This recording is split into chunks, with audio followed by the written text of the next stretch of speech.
تو اس کو خواندہ ہونے کے لیے ایک اخبار پڑھنا اور اپنا نام لکھنا ضروری ہے.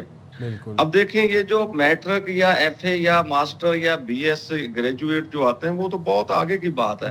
اب 16 لاکھ جو میرے ضلع قصور کے جو لوگ ہیں وہ اپنا نام نہیں لکھ سکتے.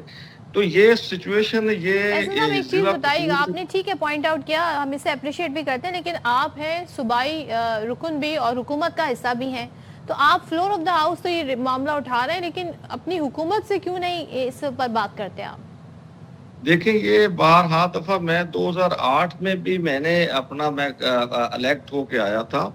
تو دیکھیں میں ایک پولیٹیکل ورکر ہوں، ایک سیاسی کارکن ہوں میاں محمد نواز شریف کا. دیکھیں ہمارے جو قائد نے جو بتایا ہمیں تو دیکھیں ہم نے تو جو تنقید ہے وہ اپنا وہ کرنی ہے، جو اچھی تنقید ہے وہ کرنی چاہیے. اور یہ ایک ضلع قصور کا مسئلہ نہیں ہے، یہ پورے پنجاب میں آپ دیکھیں بھی ہمارا جو انڈیا کا پنجاب ہے اس کا جو لٹریسی ریٹ ہے وہ 86 ہے. لیکن آپ کے یہاں بڑے ایکسٹینسو پروگرام ہیں. پچھلے دنوں وزیر تعلیم آ کر بتا کر گئے، دانش اسکول کے حوالے دیتے ہیں، ہونہار اسکالرشپ کے حوالے دیتے ہیں، تو یہ ضلع پھر کیسے محروم ہے؟ یہ میرا آپ سے سوال ہے. میں بتا رہا ہوں اوورآل جو پنجاب ہے اس کا 64 ہے اوورآل پنجاب کا، اور انڈین پنجاب کا کمپیریزن کریں تو وہ ہے اپنا 86 ہے لٹریسی ریٹ.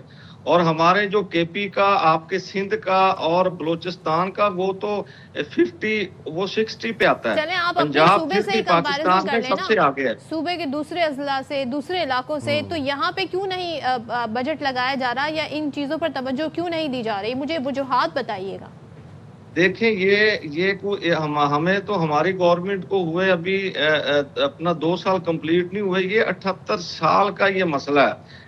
یہ دیکھیں ہمارے لٹریسی کے بارے میں آج تک احسن صاحب انہی 2 سالوں کے اندر، ابھی 2 سال مکمل نہیں ہوئے لیکن جتنا بھی ٹائم ہوا ہے اس میں ای وی بسز بھی چلیں، اس کے اندر ڈیولپمنٹ پروجیکٹس بھی آئے، اس کے اندر سکیمز بھی آئیں، بہت کچھ ہوا اس کے اندر. لیکن قصور میں کام کیوں نہیں ہو رہا؟ قصور سے جب واقعات رپورٹ ہوتے ہیں دل خراش واقعات ہوتے ہیں، اور اب وجہ یہ سمجھ آ رہی ہے کہ وہاں پہ لاشعوری ہے، وہاں پر تعلیم تک ایکسیس نہیں ہے بچوں کی. قصور پہ کام کیوں نہیں ہو رہا؟ آپ سے یہ جاننا چاہ رہے ہیں. دیکھیں اگر اس کا آپ کمپیریزن کریں نا، یہ تو میں نے ایک ڈسٹرکٹ پہ کویسچن کیا ہے. اوورآل پورے پنجاب میں، ساؤتھ پنجاب میں چلے جائیں آپ، تقریباً یہ لٹریسی ریٹ ہمارا تقریباً ایکول ہے. اور اس کے بارے میں ہمیں سوچنا پڑے گا، کوئی بھی گورنمنٹ ہو. دیکھیں آج آپ کی وزیر تعلیم سے اس سلسلے میں کوئی میٹنگ، کوئی بات ہوئی ہے، کوئی خط و کتابت ہوئی ہے؟ دیکھیں میں نے تو اسمبلی میں ایک کویسچن میں نے اپنے مائنڈ سیٹ سے میں نے اپنا ادھر میں نے کویسچن ڈالا ہے، اس کا جو جواب دیا ہے پارلیمانی سیکرٹری نے دیا ہے. اور یہ فیگر جو بتائیں یہ پارلیمانی سیکرٹری نے بتائے ہیں فیگر، میرا تو کویسچن تھا.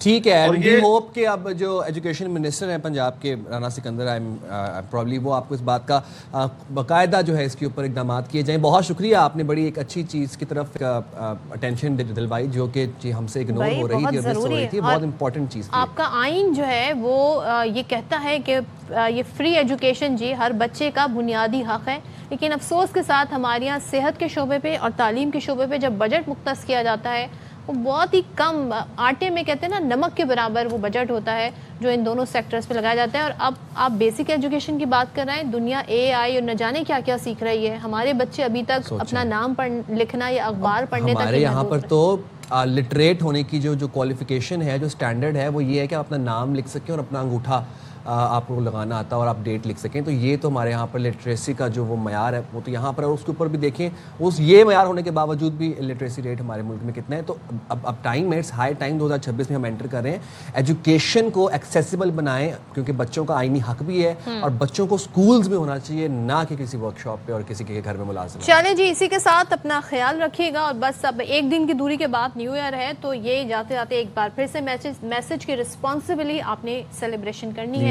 کسی بھی ایسی کام نہیں کرنا، وائی فائرنگ اور کسی بھی اور طرح کام جس سے دوسروں کی زندگیاں خطرے میں پڑیں. ہمیں دیں اجازت، بہت زیادہ خیال رکھیے گا. اللہ حافظ. پاکستان زندہ باد.